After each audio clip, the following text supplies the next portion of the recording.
भाइयों, हर हर महादेव। भाइयों, जैसा कि आपको पता है, कोदंड पिनाक सारंग सेना संगठन पिछले 3 वर्षों से लगातार समाज व राष्ट्र हित में निम्न कार्यों को किए जा रहा है। जैसे केपीएसएस युवा मंच। केपीएसएस युवा मंच के माध्यम से आपका संगठन अनवरत युवाओं की बात को मंच पर रखता है, युवाओं को प्रेरित करता है कि वह किस प्रकार से देश व राष्ट्र की उन्नति में भागीदार हो सकते हैं। इस विषय पर संगोष्ठी कर करके चिंतन करता है। दूसरा, केपीएसएस गौ सेवा समिति। आपका संगठन केपीएसएस गौ सेवा समिति के माध्यम से जो हमारे आवारा पशु यहाँ वहाँ आप देखते हैं, तमाम जगह घूमते हैं, यह संगठन ऐसे गौवंश की सेवा करता है जो गौवंश किसी कारण से चोटिल हो जाता है या बीमार हो जाता है। तीसरा, केपीएसएस विद्यार्थी परिषद। संगठन केपीएसएस विद्यार्थी परिषद के माध्यम से हमारे जो विद्यार्थी भाई बहन हैं वह परीक्षा में कैसे उत्तीर्ण होंगे, उनके लिए दिशा निर्देश, गाइडलाइन, जरूरत पड़ने पर ट्यूशन की सुविधा उपलब्ध कराता है। वह उनका सही मार्गदर्शन करता है, अनुभवी अध्यापकों से तमाम तरह का अनुभव प्रदान कराता है। नंबर 4, केपीएसएस नशा मुक्ति भारत अभियान। संगठन केपीएसएस नशा मुक्त भारत अभियान के तहत गांव-गांव जाकर लोगों को जागरूक करता है, नुक्कड़ सभाएं लगाता है और अपने युवा साथियों को और उन साथियों को जो नशा के आगोश में आ चुके हैं उन्हें समझाता है कि हमारा समाज किस प्रकार से धीरे धीरे एक ऐसे जंजाल की तरफ फंसता जा रहा है जहां से आने वाले समय में वीर योद्धा मिलने मुश्किल हो जाएंगे। सेना, पुलिस, प्रशासन में युवाओं की कमी पड़ जाएगी यदि हमने समय रहते हुए इस नशा पर काबू नहीं पाया। नशा जैसे बीड़ी, सिगरेट, पान, तंबाकू, शराब, गांजा, अफीम, चरस, धतूरा, गोल्डमोर, तिलवाग, कुबेर, खैनी, कच्ची शराब, पक्की शराब, ये तमाम तरह के जो व्यसन हैं या वह जो गांव के लोग अपने लोकल रिसोर्सेज के माध्यम से उपलब्ध करते हैं, यह सभी चीज़ें कहीं ना कहीं शरीर को हानि पहुंचाती हैं। हमारा जो दिमाग है, मस्तिष्क है, उसको भी सोचने की जो क्षमता है उसे ख़त्म कर देती हैं। 5वां, केपीएसएस धर्म जागरण मंच। संगठन केपीएसएस धर्म जागरण मंच के तहत गांव-गांव जाकर सभाएं करता है, लोगों को जागरूक करता है कि किस प्रकार से हम दिन प्रतिदिन सनातन धर्म के प्रति लापरवाह होते जा रहे हैं। हम किस प्रकार अपने जो शास्त्र हैं उनका जो अध्ययन था उसको छोड़ते जा रहे हैं। हमारा जो रुझान है धीरे धीरे बॉलीवुड, हॉलीवुड और नंगपन की तरफ हो चुका है। संगठन तमाम तरह के क्रियाकलाप करके लोगों को सनातन धर्म के प्रति जागरूक करता है। नंबर 6, केपीएसएस मूर्ति सुरक्षा मिशन। संगठन केपीएसएस मूर्ति सुरक्षा मिशन के तहत जो हमारी खंडित मूर्तियां हैं या वह मूर्तियां जो समय रहते हुए पुरानी हो जाती हैं या वह मूर्तियां जो साल बदलते ही पुरानी हो जाती हैं या मन मस्तिष्क से उतर जाती हैं या वह मूर्तियां जो नया त्यौहार पर्व आने पर बेकार हो जाती हैं या हमारे मन मस्तिष्क से उतर जाती हैं और हम उन्हें इधर उधर कहीं ना कहीं फेंक देते हैं, जिस कारण से दूसरे मजहब, संप्रदाय, पंथ के लोग हमारे सनातन पर हंसते हैं कि आपके कैसे भगवान हैं। 4 दिन घर में पूजते हो और 4 दिन बाद उन्हीं भगवानों को इधर उधर फेंक देते हो जिनके ऊपर तमाम तरह के जानवर गंदगी फैलाते हैं, कीचड़ में पड़े मिलते हैं। आप विचार कीजिए, हम अपने भगवान को कितनी इज्जत दे रहे हैं।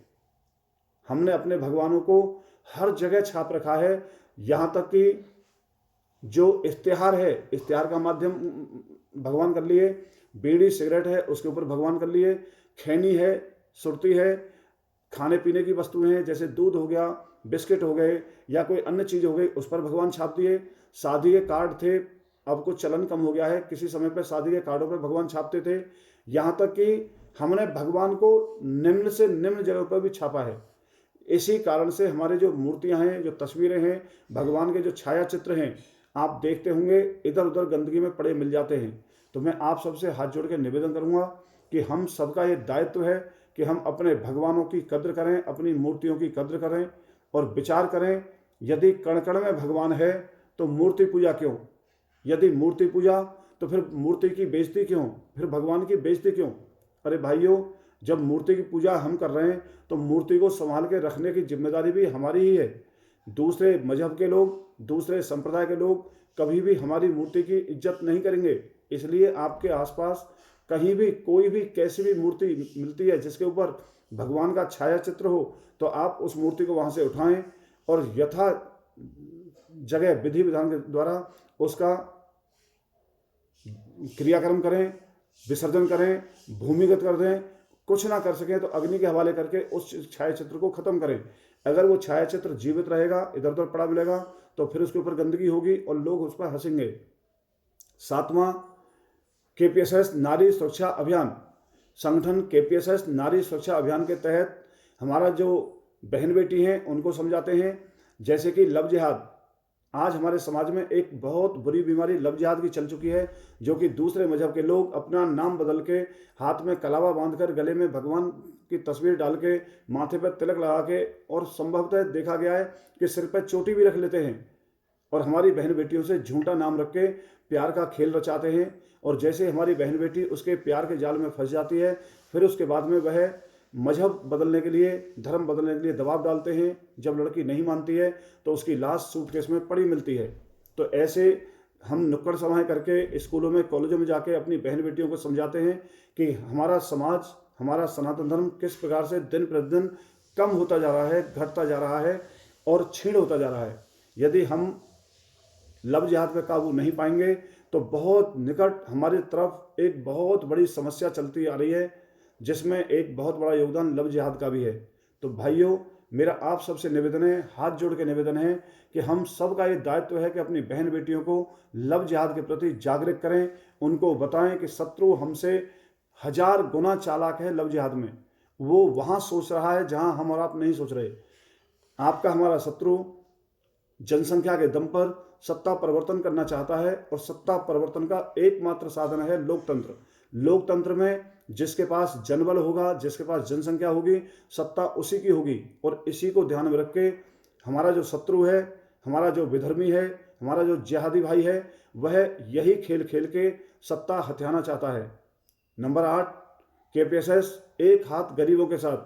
संगठन एक हाथ गरीबों के साथ प्रकल्प के दौरान हमारे जो आर्थिक तंगी से भाई जूझ रहे हैं गांव शहर में, ऐसे व्यक्तियों की छटनी करना, गांव गांव जाना और उनकी जहां तक हो सके मदद करना। जैसे कि उनके बच्चों की फीस, ट्यूशन फीस देना या स्कूल की फीस देना, उनको शिक्षा उपलब्ध कराना, या गर्म कपड़ों का आयोजन करना, या कोई खाने पीने की चीज़ कहीं तंगी है तो उसकी मदद कर देना।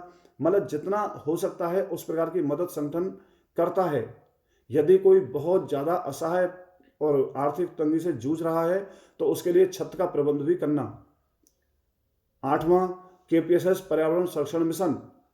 संगठन पर्यावरण शिक्षण संरक्षण मिशन के तहत गांव गांव जाकर जो हमारे युवा साथी हैं उनको जागरूक कर रहा है कि प्रत्येक व्यक्ति साल में कम से कम एक पेड़ अवश्य लगाए, क्योंकि ज़्यादा पेड़ों की कटाई हो रही है, उतने पेड़ लगाए नहीं जा रहे। आप देखिए हमारे आसपास इतने हाईवे निकल रहे हैं, इतनी रेलवे लाइन निकल रही हैं, इतना निर्माण हो रहा है कि पेड़ जितने काटे जा रहे हैं उतने पेड़ लगाए नहीं जा रहे। इसलिए आज हम सभी का ये दायित्व है कि हम कम से कम साल में एक पेड़ तो अवश्य लगाएं। पेड़ लगाना ही फर्ज नहीं है, पेड़ को लगाने के बाद उसकी परवरिश करना, उसको अपने बच्चे की तरह पाल पोस के बड़ा करना भी जिम्मेदारी हमारी है। अगर हमने आज ऐसा नहीं किया तो आने वाला समय हमारे बच्चों को स्वच्छ वातावरण नहीं दे पाएगा, एक स्वच्छ ऑक्सीजन नहीं मिल पाएगी। इसलिए समय रहते हुए हम सबको अपने जीवन में कम से कम एक पेड़ तो अवश्य लगाना चाहिए। तो भाइयों, मैं आप सबसे सिर्फ यही कहना चाहूँगा कि हम सब लोग मिलकर संगठन की विचारधारा के साथ मिलकर कार्य करें। जो जहाँ पे भी है, जो जितना भी राष्ट्र और देश के हित में कर सकता है, सनातन धर्म के लिए कर सकता है, उसको उतना करना चाहिए, क्योंकि आज समय आपके अनुकूल है। आप हर समय चिंतन करें कि जो आने वाला समय है शायद कठिन आने वाला है, तो क्यों ना अभी से हम उसकी तैयारी करें, जिससे कि उस कठिन दौर में आसानी से ज़िंदगी जिया जा सके। एक बात याद रखना, जो लोग शांति काल में पसीना बहाते हैं वह युद्ध में खून बचाते हैं, और जो लोग शांति काल में सोते हैं, आराम करते हैं, वो युद्ध काल में अपनी मौत, अपनी बर्बादी, अपनी तबाही देखते हैं। तो आज समय हमारे अनुकूल है, तो तैयारी कीजिए। तैयारी मतलब तैयारी का मतलब है हर प्रकार की तैयारी, कि यदि आपके घर पर कोई खतरा हो जाए, प्राकृतिक या रात में कोई चोरी, किसी प्रकार का कोई खतरा हो, तो क्या उस प्रकार की व्यवस्था, उस प्रकार का साधन है आपके पास कि उस समस्या से आप बचाव कर सकें। अचानक कोई घटना घट जाए, अचानक आप बाजार गए, बाजार में कोई घटना घट जाए, क्या आपके पास ऐसी व्यवस्था है कि आप उस घटना से अपना बचाव कर सकें। मेरा निवेदन है, अपनी बहन बेटी को, अपने बच्चों को समय रहते हुए इस समस्या से अवगत कराएं। आज जो समस्या हमको बहुत कम दिखाई दे रही है, वो समस्या आने वाले समय में बहुत भयंकर और बड़ी आने वाली है। मेरी आपसे विनती है, हाथ जोड़ के विनती है, भाइयों समय रहते हुए तैयारी करो। तैयारी मतलब तैयारी। बस दिमाग में एक बात रख लो कि किसी भी प्रकार की समस्या हो, उसकी तैयारी हमारे पास हो, जिससे कि उस समस्या में हमें हाथ पैर न मारने पड़े, हम भरपूर अपनी तैयारी के साथ उस समस्या से जूझ सकें। मान लो अचानक आपके गांव में बाढ़ आ जाए, तो क्या बाढ़ आने के बाद में आपके घर में ट्यूब है? अगर आपके घर में ट्यूब है मोटरसाइकिल की, तो निश्चित आप उस बाढ़ में इस पार के उस पार जा सकते हैं। जैसे कि अभी पिछली बरसात में देखा गया है, पिछली बरसात में जो अपने मथुरा में बाढ़ ने जो तबाही की थी, अगर उस समय लोगों के पास ट्यूब होती तो इस पार से उस पार आराम से चले जाते।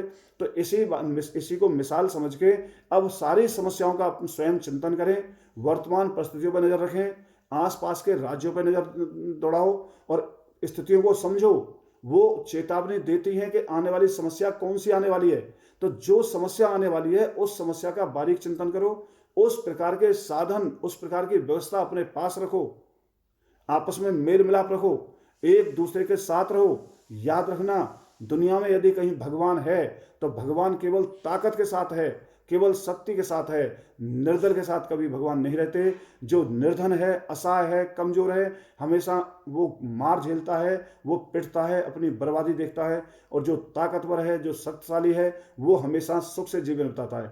तो याद रखना, भगवान ताकतवर का साथ देते हैं, और भगवान एक जगह और रहते हैं जो हमारे पड़ोसी हैं। हमारी आपस में ज़्यादातर अनुबंध अपने पड़ोसियों के साथ होती है।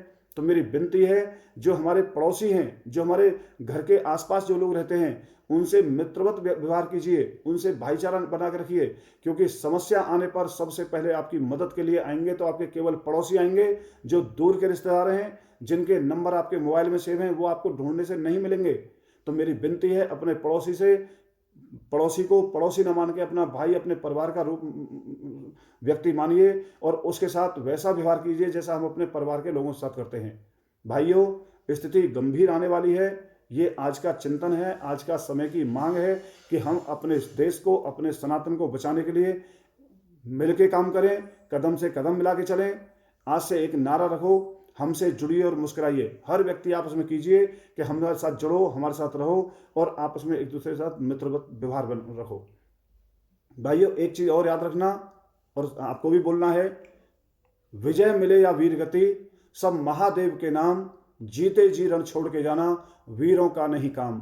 भाई जी, इसी बात को अपना ध्येय वाक्य मानिए, और बस आज से तैयारी कीजिए। बस एक युद्ध आपकी तरफ आ रहा है, और वो कौन सा युद्ध है, आपका चिंतन आज की परिस्थिति से होना चाहिए कि वो कौन सा युद्ध है जो आपको झेलना पड़ेगा। आप नहीं झेलोगे, आपके बच्चों को झेलना पड़ेगा, पर वो युद्ध आपको करना ही पड़ेगा। चाहे राजी से करो, चाहे हंस के करो, चाहे बिना तैयारी के करो, युद्ध तो आपको करना ही पड़ेगा। आप जिसके सहारे बैठे हैं, वो सहारा हर 5 साल में बदल जाएगा। एक साल ऐसी आएगी कि वो सहारा आपके हाथ से निकल जाएगा। क्योंकि भारत में लोकतंत्र है, और लोकतंत्र में जिसके पास गद्दी है, हुकूमत उसकी रहेगी। तो याद रखना, एक समय ऐसा आएगा कि हर 5 साल बाद के हिसाब से ये हुकूमत कहीं और हाथों में चली जाएगी। उस दौर का चिंतन करके आज से अपनी तैयारी करो। हर हर महादेव।